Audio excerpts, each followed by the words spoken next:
大家好，我係第14屆換中建築獎學金嘅得獎人陳偉謙。咁我就會介紹下我7月至8月嘅生活報告。咁首先就係原來我得嘅獎學金頒獎典禮啦。喺呢一次頒獎典禮，我就學到隨機應變嘅能力。喺頒獎典禮裏邊，我同埋其他得獎同學都有可能有時會有啲甩漏，咁所以我哋都需要隨機應變。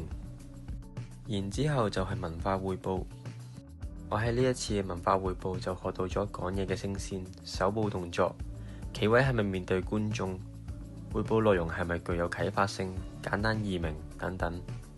時間真係過得好快，又係時候講拜拜。咁我就前往咗美國啦，同屋企人朋友道別，有啲掛住佢哋。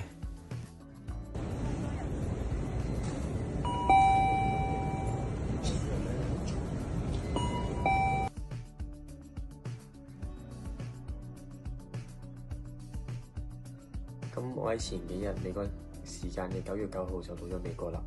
你估下我去咗邊個州？答案係明尼蘇達州啊！咁接下來呢，我就會介紹下呢個月我哋生活。呢度呢，就係明尼亞波利斯嘅機場啦。我一到埗就已經覺得好凍啦。咁跟住我嘅 host family 就帶我去食第一個美國嘅早餐啦，就係麥當勞。我就覺得同香港嘅麥當勞就冇乜大分別嘅。咁跟住佢哋又帶咗我去 Sam's Club 啦，而呢間商店呢，就真係好鬼大。令我驚喜嘅地方係佢哋嘅手推車係大香港2倍㗎。明尼亞波利斯嘅地就好平坦好闊啦，仲有好多農場。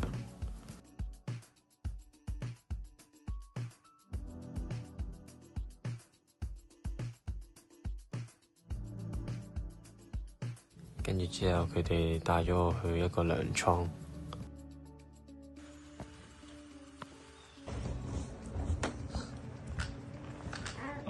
平時喺屋企呢，我就會同 host family 嘅細路一齊玩啦，又或者有時候就會摸下貓貓。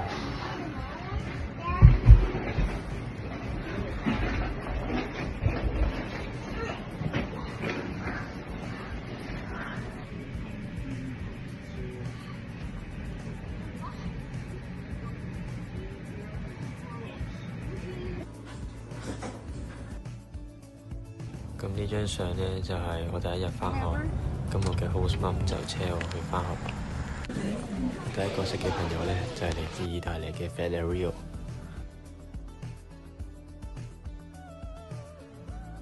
咁跟住呢個就係一個工程嘅堂啦，我哋就研究緊點樣整一個投射機，可以準確，亦都射得好遠。咁有一件好神奇嘅事呢，就係我同第14屆嘅陳偉豪係同一個州、同一個鎮，亦都係同一間學校，甚至我哋係同一科嘅美國歷史科，所以我係可以日日都見到佢。咁嚟到條片嘅尾聲啦，我就會講下我嚟到美國學咗啲咩。我嚟到美國一開始返學嘅時候呢，其實我就唔係幾咁講嘢，因為我驚我講嘢會講錯嘢啦，我又覺得我講英文又唔係好流利啦。但係之後我都能夠踏出自己一步去認識到朋友。我期望我之後能夠學到一個好流利嘅英文啦，亦都識到更加多嘅朋友，可以了解佢哋當地嘅文化。我亦都會嘗試去接觸一啲新嘅事物啦，我就會諗住去玩呢個美國人摔跤等等。咁條片去到呢度就完啦，係咁先，拜拜。